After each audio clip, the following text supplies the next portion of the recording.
Hello दोस्तों, नमस्कार। आप सब कैसे हैं? आई होप आप सब लोग अच्छे होंगे।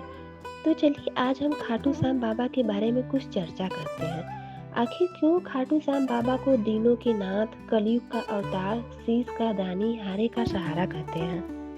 तो चलिए आज हम खाटू श्याम बाबा की सच्ची कहानी सुनते हैं। खाटू श्याम बाबा का असली नाम बारबरिक है, जो कि घटोत्कच के पुत्र हैं। घटोत्कच भीम के पुत्र थे। बारबरिक बचपन से ही एक महान योद्धा थे। बारबरिक को ही बाद में चल के खाटू श्याम बाबा के नाम से जाना गया। बारबरिक की माँ ने उन्हें सभी क्षेत्रों में निपुण किया था और बारबरिक की माँ ने उन्हें एक बात बताया था कि बारबरिक, तुम हमेशा हारने वाले के पक्ष से ही लड़ना। माँ की बात को मान के बारबरिक हमेशा हारने वाले के पक्ष से ही लड़ते थे, इसलिए उन्हें हारे का सहारा भी कहा जाता है। बारबरिक की अद्भुत कलाकृति को देख के श्री कृष्ण ने उन्हें एक वरदान दिया था कि तुम एक ही बार से पूरा युद्ध समाप्त कर सकते हो। जब कई वर्षों बाद महाभारत का युद्ध प्रारंभ हुआ तो बारबरिक उस युद्ध में हिस्सा लेने के लिए निकल पड़े। जब श्री कृष्ण को यह बात पता चली कि बारबरिक महाभारत के युद्ध में हिस्सा लेने जा रहे हैं तो वो घबरा गए और बारबरिक को रोकने के लिए उनसे उनका कटा हुआ शीश दान में मांग लेते हैं। बारबरिक एक पल भी नहीं सोचते हैं और अपना कटा हुआ शीश श्री कृष्ण के चरणों में दे देते हैं।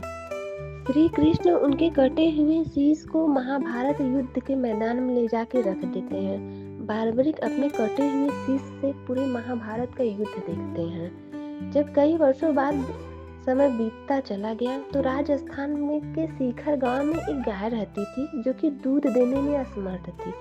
वो गाय एक दिन राजस्थान के शिखर गांव में ऐसे ही घास चरते हुए पहाड़ी इलाकों में पहुंची तो एक स्थान पे जाके उसके थान से दूध निकलने लगा। जब वहां पे खड़े दो आदमी ने यह देखा तो आश्चर्यचकित हो गए और गांव निवासियों को बुलाया। जब गांव के निवासी वहां पहुंचे, उस स्थान पर खुदाई किया तो वहां पे बारबरिक का कटा हुआ शीश निकला। गांव वाले जयकारा लगाए। उस शीश को राजस्थान के खाटू नाम गांव में स्थापित कर दिया।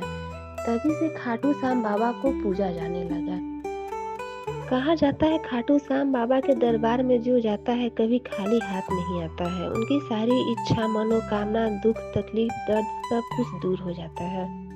जब भी खाटू श्याम बाबा के दरबार में जाइए तो आंखों में आंसू लेकर जाइए और उनसे एक विनती करिए कि हे भगवान, इन आंसुओं को हम नहीं पोंछेंगे, आप ही अपने हाथों से पोंछिए और हमारे तकलीफों को दूर करिए, क्योंकि आप हारे का सहारा हैं। हम सभी तरफ से हारे हुए हैं, इसलिए आपके दरबार में आए हैं। तो ये थी खाटू श्याम बाबा की छोटी सी कहानी। आई होप आप सबको अच्छा लगा होगा।